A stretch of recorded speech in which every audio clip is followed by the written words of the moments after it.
البقرہ آیت نمبر 154، 155، 156، صفحہ نمبر 32، صفحہ نمبر 32۔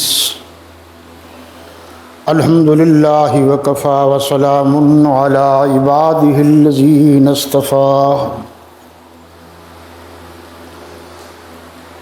اما بعد فاعوذ باللہ من الشیطان الرجیم، بسم اللہ الرحمن الرحیم۔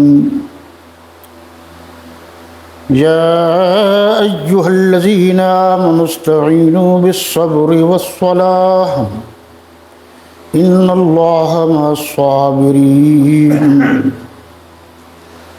ولا تقولوا لمن يقتل في سبيل الله أموات بل أحياء ولكن لا تشعرون۔ ولنبلونكم بشيء من الخوف والجوع ونقص من الأموال والأنفس والثمرات وبشر الصابرین الذین اذا اصابتهم مصیبہ قالوا انا للہ وانا الیہ راجعون۔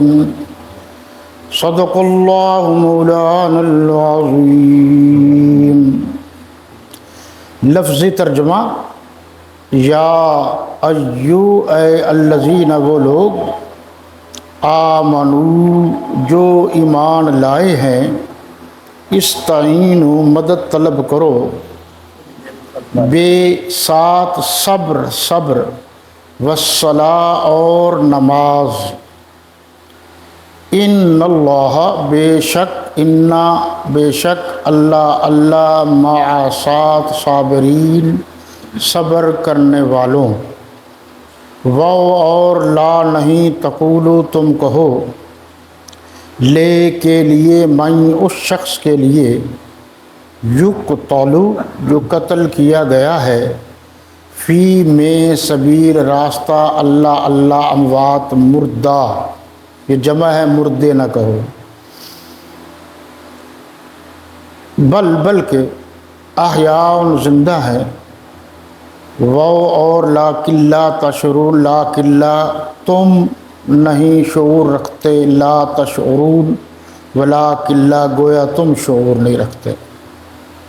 وَلَنَبْلُوَنَّكُمْ، اور لام البتہ، نبلون ہم آزمائیں گے، کم تمہیں، بے ساتھ شے کسی چیز کے ساتھ، من سے خوف، اور جوع بھوک، اور نقص کمزور، کمی، من سے اموال مالوں میں سے، والانفسی اور ذاتوں میں سے، والثمرات اور پھلوں میں سے، وبشر الصابرین اور خوشخبری سنا دیجئے صبر کرنے والوں کو، الذین وہ، اذا جب، اصابتہم ان کو پہنچتی ہے مصیبت، قالوا وہ کہتے ہیں، انا للہ بے شک ہم اللہ ہی کے لیے ہیں، وانا